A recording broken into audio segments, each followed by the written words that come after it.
जय रघुनंदन जय सिया राम। नमस्कार। कहानी सुनी अनसुनी में आपका स्वागत है। दोस्तों, अगर आपको ये कहानियाँ अच्छी लग रही हैं तो इन्हें लाइक करें और चैनल को सब्सक्राइब करें। आज मैं आपको सुनाने जा रही हूँ राम कथा का 9वां भाग, जिसका नाम है राम और सुग्रीव। राम और लक्ष्मण का अगला पड़ाव ऋष्यमूक पर्वत था। सुग्रीव वहीं रहते थे। कबंध और शबरी की बात दोनों भाइयों को याद थी। दोनों ने सुग्रीव से मिलने की सलाह दी थी। कहा था कि वे सीता की खोज में सहायक होंगे। दोनों राजकुमार शीघ्रता से वहां पहुंचना चाहते थे। सुग्रीव का मूल निवास ऋष्यमूक पर्वत नहीं था, किष्किंधा था। ऋष्यमूक में वह निर्वासन में अपना समय बिता रहे थे। सुग्रीव किष्किंधा के वानर राज के छोटे पुत्र थे। बड़े भाई का नाम बाली था। पिता के न रहने पर ज्येष्ठ पुत्र बाली राजा बना। पहले दोनों भाइयों में बहुत प्रेम था। राजकाज में किसी बात को लेकर मनमुटाव हुआ, फिर झगड़ा हो गया, इतना गंभीर कि बाली सुग्रीव को मार डालने पर उतर आया। जान बचाने के लिए सुग्रीव को ऋष्यमूक आना पड़ा। ऋष्यमूक आकर भी सुग्रीव का डर कम नहीं हुआ। वह चौकस रहता था। विश्वासपात्र वानर सेना निरंतर पहरे पर रहती थी। सुग्रीव स्वयं भी पहरा देता था, इस डर से कि कहीं बाली के गुप्तचर सैनिक वहां न पहुंच जाएं। एक दिन सुग्रीव पहाड़ी पर खड़ा था। उसने 2 युवकों को उधर आते देखा। ये दोनों अवश्य बाली के गुप्तचर होंगे, मुझे मारने आ रहे होंगे। सुग्रीव ने तत्काल अपने सैनिकों को बुलाया। हमें ऋष्यमूक छोड़ देना चाहिए। ये स्थान अब सुरक्षित नहीं है। बाली यहाँ भी आधमका है। सुग्रीव ने अपने साथियों से कहा, मैंने 2 युवकों को इधर आते देखा है। उनके हाथों में धनुष हैं। सुग्रीव घबराया हुआ था, पर उसके प्रमुख साथी हनुमान इससे सहमत नहीं थे। मैं जाकर पता लगाता हूं कि वे कौन हैं। बाली की सेना में ऐसे सैनिक नहीं हैं। हनुमान ने भी दोनों युवकों को देख लिया था। हनुमान पर सुग्रीव को भरोसा था। उसने बात मान ली। राम और लक्ष्मण पहाड़ी चढ़ते चढ़ते थक गए थे। वे पहाड़ी सरोवर के पास रुके, थकान मिटाने, मुंह हाथ धोने। तभी भेष बदलकर हनुमान वहां पहुंच गए। शिष्टता से प्रणाम किया। पूछा, आप दोनों कौन हैं? वन में क्यों भटक रहे हैं? आपका भेष मुनियों जैसा है, लेकिन चेहरे से राजकुमार लगते हैं। हम सुग्रीव से मिलने जा रहे हैं। हमें उनकी सहायता की आवश्यकता है। क्या आप उन्हें जानते हैं? राम ने विनम्रता से पूछा। प्रारंभिक बातचीत में ही हनुमान स्थिति भांप गए। वे अपने मूल रूप में आ गए। प्रणाम करते हुए बोले, मैं हनुमान हूं, सुग्रीव का सेवक। उन्होंने आपका परिचय जानने के लिए यहां भेजा था। लक्ष्मण ने उन्हें अपना परिचय दिया, वन में आने का कारण बताया। यह भी बताया कि वे कबंध और शबरी की सलाह पर आए हैं, सुग्रीव से मिलने, उनसे सहायता मांगने। हनुमान के चेहरे पर हल्की सी मुस्कुराहट आ गई। कोई उससे सहायता मांगने आया है जिसे स्वयं सहायता चाहिए। हनुमान समझ गए, राम और सुग्रीव की स्थिति एक जैसी है। दोनों को एक दूसरे की सहायता चाहिए। वे मित्र हो सकते हैं। एक अयोध्या से निर्वासित है, दूसरा किष्किंधा से। एक की पत्नी को रावण उठा ले गया है, दूसरे की पत्नी उसके भाई ने छीन ली है। दोनों के पिता नहीं हैं। हनुमान ने राम और लक्ष्मण को कंधे पर बिठाया। कुछ ही पल में वे ऋष्यमुख के शिखर पर पहुंच गए।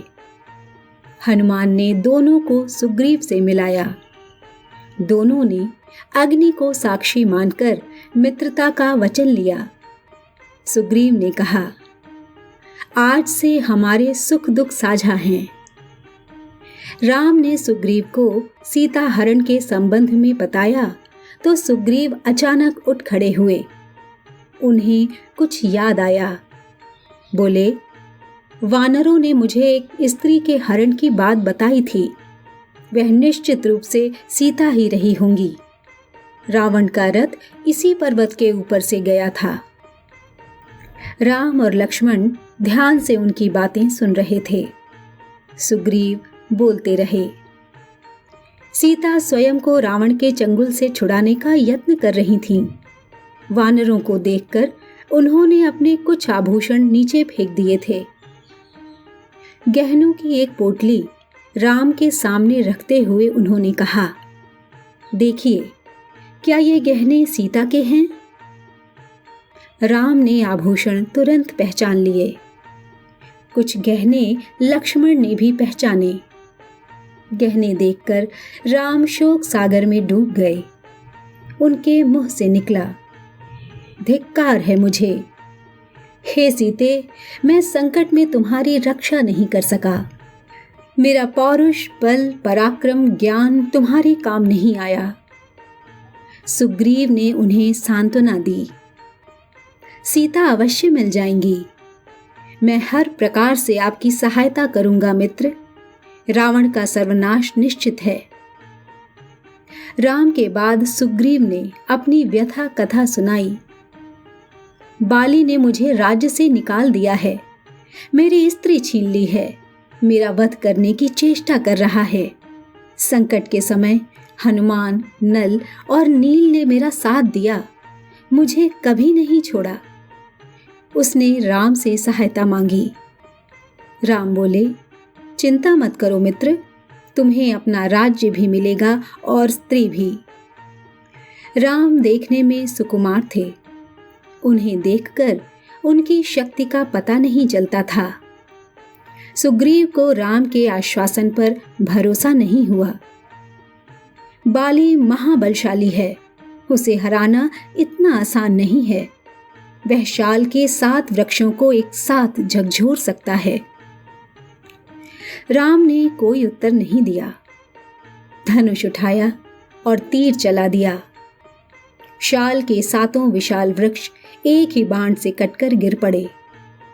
इस शक्ति प्रदर्शन पर सुग्रीव ने हाथ जोड़ लिए। राम ने कहा, मित्र, अब विलंब कैसा? बाली को युद्ध के लिए ललकारो। किष्किंधा की राजगद्दी का निर्णय उसी युद्ध में हो जाएगा। सुग्रीव चिंतित हो गए। युद्ध में बाली को हराना असंभव था। राम बोले, चिंता मत करो मित्र, मैं पेड़ की ओट से युद्ध देखूंगा। जब तुम पर संकट आएगा तुम्हारी सहायता करूंगा। बाली की मृत्यु मेरे ही बाण से होगी। वह मारा जाएगा। योजना बनाकर सब किष्किंधा पहुंच गए। सुग्रीव आगे था। राम, लक्ष्मण और हनुमान छिप गए थे। मेरे पीछे राम की शक्ति है, सोचते हुए उसने बाली को ललकारा। बाली के क्रोध की सीमा न रही। वह गरजता हुआ निकला, आज शिकार स्वयं मेरे मुंह तक आया है। मैं तुझे नहीं छोड़ूंगा। भीषण मल्ल युद्ध हुआ। दोनों एक दूसरे से गुंथ गए। युद्ध में बाली भारी पड़ रहा था। लगता था सुग्रीव का अंत निश्चित है। राम पेड़ के पीछे खड़े थे। धनुष हाथ में था, पर उन्होंने तीर नहीं चलाया। सुग्रीव वहां से किसी तरह जान बचाकर भागा। सीधा ऋष्यमुख पर्वत पर आकर रुका। राम, लक्ष्मण और हनुमान भी लौट आए। सुग्रीव राम पर कुपित था। ये धोखा है, आपने मेरे साथ धोखा किया। समय पर बाण नहीं चलाया, मैं नहीं भागता तो आज वह मुझे मार डालता। राम की कठिनाई दूसरी थी, वे दुविधा में थे। उन्होंने सुग्रीव को समझाया, तुम दोनों भाइयों के चेहरे मिलते जुलते हैं, दूर से दोनों एक जैसे लगते हो। मैं बाली को पहचान नहीं पाया, बिना पहचाने बाण चलाता तो वह तुम्हें भी लग सकता था। मैं इस चूक के लिए तैयार नहीं था, मैं अपने मित्र को खोना नहीं चाहता था। लक्ष्मण ने समझा बुझाकर सुग्रीव को तैयार किया एक और युद्ध के लिए। राम ने कहा, जाओ मित्र, इस बार बाली को पहचानने में चूक नहीं होगी, इस बार उसका अंत निश्चित है। सुग्रीव डरा हुआ था, घबराहट थी, पर राम के कहने पर तैयार हो गया। किष्किंधा पहुंचकर उसने बाली को चुनौती दी, ललकारा। बाली को सुग्रीव का यह साहस समझ में नहीं आया। वह अंतःपुर में था अपनी पत्नी रानी तारा के साथ। बाली जाने लगा तो तारा ने उसे समझाने का प्रयास किया, जाने से मना किया। बाली ने उसकी बात नहीं मानी, पैर पटकता बाहर आया, क्रोध से उबल रहा था। बाली ने हाथ हवा में उठाया, मुट्ठी भींची हुई थी। वह एक घूंसे से सुग्रीव का काम तमाम कर देता। तभी राम का बाण उसकी छाती में आ लगा। वह लड़खड़ाकर गिर पड़ा। बाली के गिरने पर राम, लक्ष्मण और हनुमान पेड़ों की ओट से बाहर निकल आए। आनन फानन में राज्याभिषेक की तैयारियां की गईं। सुग्रीव को राजगद्दी मिली।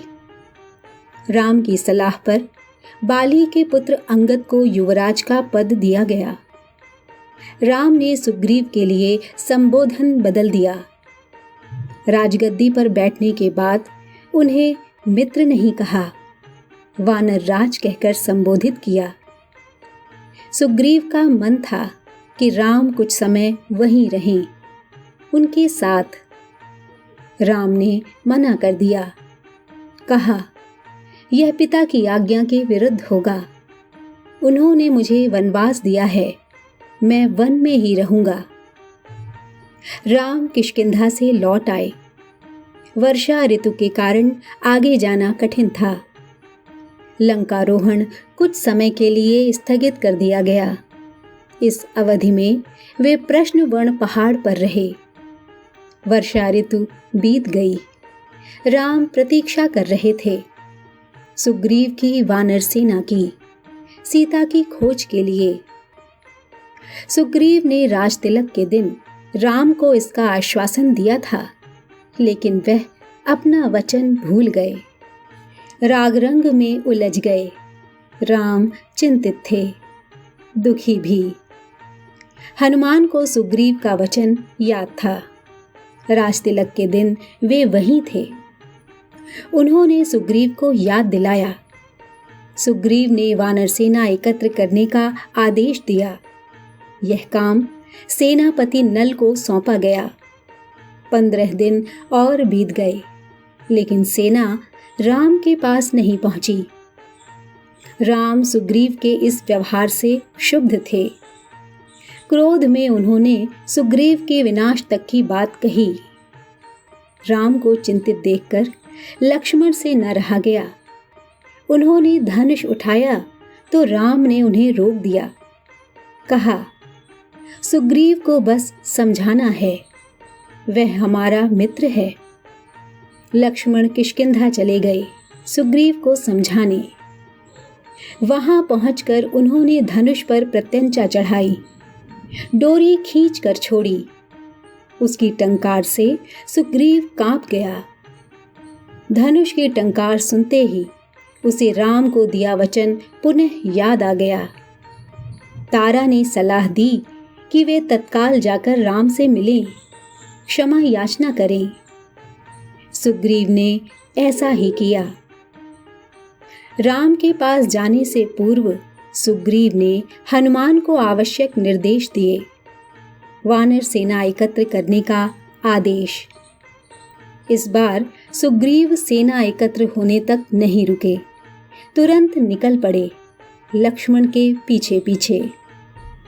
राम के सामने जाकर भयभीत वानरराज ने उनसे क्षमा मांगी अपनी चूक के लिए। राम ने उन्हें उठाकर गले लगा लिया। राम और सुग्रीव बात कर ही रहे थे कि उछल कूद करती वानर टोलियां वहां आ पहुंची। हनुमान के साथ लाखों वानर थे। जामवंत के पीछे भालुओं की सेना। इसके बाद लंकारोहण की योजना बनी। वानरों को 4 टोलियों में बांटा गया। अंगद को दक्षिण जाने वाले अग्रिम दल का नेता बनाया गया। उस दल में हनुमान, नल और नील भी थे। राम की यही इच्छा थी। उन्होंने कहा, वानरों की सेना भेजने से पहले चतुर और बुद्धिमान दूतों को लंका भेजा जाए, यही उचित है। राम और सुग्रीव की जय जयकार करते वानर अपनी निर्धारित दिशाओं की ओर चल पड़े।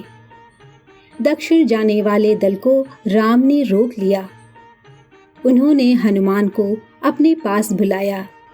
अपनी उंगली से अंगूठी उतार कर उन्हें दे दी। अंगूठी पर राम का चिन्ह था। उन्होंने कहा, जब सीता से भेंट हो तो ये अंगूठी उन्हें दे देना। वे इसे पहचान जाएंगी, समझ जाएंगी तुम्हें मैंने भेजा है, तुम मेरे दूत हो। दक्षिण की टोली किष्किंधा से चली। अंगद और हनुमान आगे आगे चल रहे थे। चलते चलते वे एक ऐसे स्थान पर पहुंच गए जिसके आगे भूमि नहीं थी, केवल जल था। विशाल समुद्र, उसकी गहराई अथाह थी। लहरों की गरज कपा देती थी। समुद्र को देखकर सबका साहस जवाब दे गया। वानर थक हारकर वहीं बैठ गए। वानर राम के बारे में चर्चा करने लगे। अंगद ने कहा, राम की सेवा में प्राण भी चले जाएं तो दुख नहीं होगा। जटायु ने अपनी जान दे दी, हम भी पीछे नहीं हटेंगे। तभी एक विशाल गिद्ध पहाड़ी के पीछे से निकला। वह जटायु का भाई था, संपाति। उसने कहा, सीता लंका में हैं, मैं जानता हूं। रावण उन्हें लेकर गया है। आप लोगों को यह समुद्र पार करना होगा। सीता तक पहुंचने का बस यही एक रास्ता है। सीता की सूचना मिलने से प्रसन्न हुआ वानर दल फिर निराश हो गया। समुद्र सामने था, विकराल था। उसे कौन पार करेगा, कैसे करेगा? अंगद उदास हो गए। लक्ष्य सामने था पर विकट था। उन्हें कुछ सूझ नहीं रहा था। बूढ़ा संपाति उनकी सहायता कर सकता था, पर इस आयु में इतनी लंबी उड़ान संभव नहीं थी। वानर दल असमंजस में पड़ गया। अंगद ने पहले ही कह दिया था कि काम पूरा किए बिना कोई किष्किंधा वापस नहीं जाएगा। वे न आगे जा सकते थे न पीछे। वे एक दूसरे की ओर देख रहे थे। इस दल में सबसे बुद्धिमान जामवंत थे। सब उनके पास गए। उनके पास भी इस कठिन प्रश्न का कोई उत्तर नहीं था। तभी जामवंत की दृष्टि हनुमान पर पड़ी। वे सबसे दूर बैठे थे, चुपचाप। जामवंत जानते थे कि यह काम हनुमान कर सकते हैं। वे पवन पुत्र हैं, उनकी शक्ति अपार है, लेकिन उन्हें स्वयं इसका अनुमान नहीं है। उनकी सोई हुई शक्ति जामवंत ने जगाई। कहा, हनुमान, आपको जाना होगा। यह कार्य केवल आप कर सकते हैं। सबकी आंखें उन्हीं पर टिक गईं। दोस्तों, ये था रामकथा का 9वां भाग। जल्दी ही आपसे फिर मिलूंगी आगे की कथा सुनाने के लिए। तब तक के लिए नमस्कार।